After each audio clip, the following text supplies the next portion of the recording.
okuva ku olwo bamukwata ne bamuggalira mu basement, bamutulugunya, talabanga ku looya, talabanga ku mulamuzi, naye bamulagira bamusibe, bamutulugunye, bamuyise mu ngeri emmalamu ekitiibwa. Lwaki? Kuba yagaana abeyita abasirikale okukola ebikyamu nga bali mu uniform.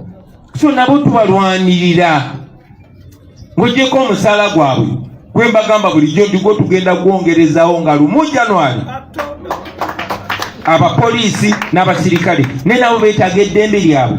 Honorable Ssenyonyi abannyonnyodde nti Museveni yayisizza ekiteeka kye tugenda okyalenjenga mu kooti, ate bwe tumuggyako nakyo kirina omugoberera, nakyo kirina okuvaawo.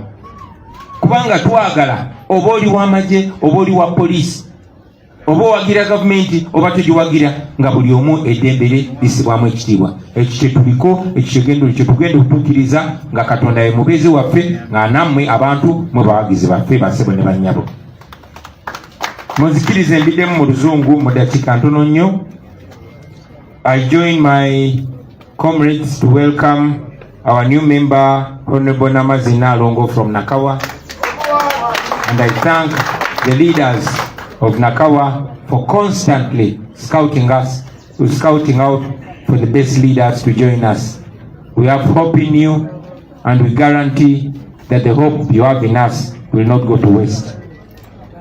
I also want to congratulate the new NEC members, those that were elected at the delegates conference and those that were appointed.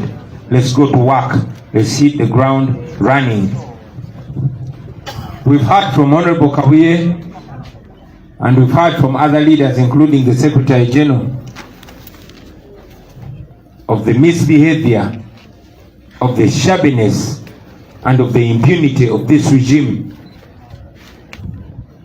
We are aware that they locked out most of our youth leaders that wanted to aspire for youth leadership.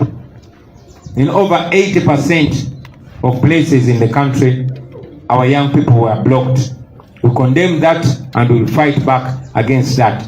But again, like Honorable Kabuye guided those that were successfully nominated, let us ensure that we support them and vote for them, because every position matters, especially in our desire for change.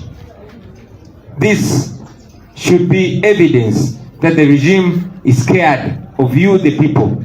They are scared to be put on a pedestal and judged by the people. They are scared of elections. You know, Museveni is a chronic fearer, if that word exists, Honorable Ssenyonyi. Is a chronic fearer of fair competition. He has never won an election. Museveni tawangula nkoka luko nakona. So atya akalulu. Kana pe tumukutte jeke tumwalabanya tumutwala mu kalulu. Tumutwala mu bantu basalewo. This that they're doing is evidence that they are fearing you. Therefore, let us drag them to the polls and beat them there. I encouraged all of you to rise to the occasion and offer leadership, and I'm very proud that so many of our members, especially young people, have presented themselves for leadership. We are meeting here in our former headquarters because our main headquarters is impassable. People are picking and returning forms because they desire to join us in leadership, courtesy of the National Unity Platform. Please support them. We are standing with them.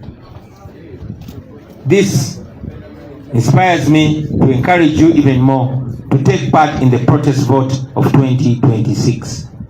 Let us chase away Museveni and Musevenism. Carry the National Unity flag umbrella with pride. Saba konja zikakwayo umbrella chali wange. Basebo ne banyabo mukalulu ke tugendamu.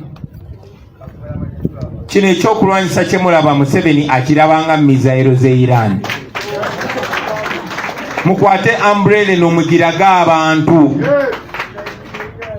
Fenga benchuka fenga ba NUP tugenda basindikira abakulembeze era tuli mu kwesunsula kati buli mukulembeze anaabasunsuddwa ajja kujja nga kutte umbrella eno. Wolaba umbrella kola ki? Sebo webale nnyo webale yega.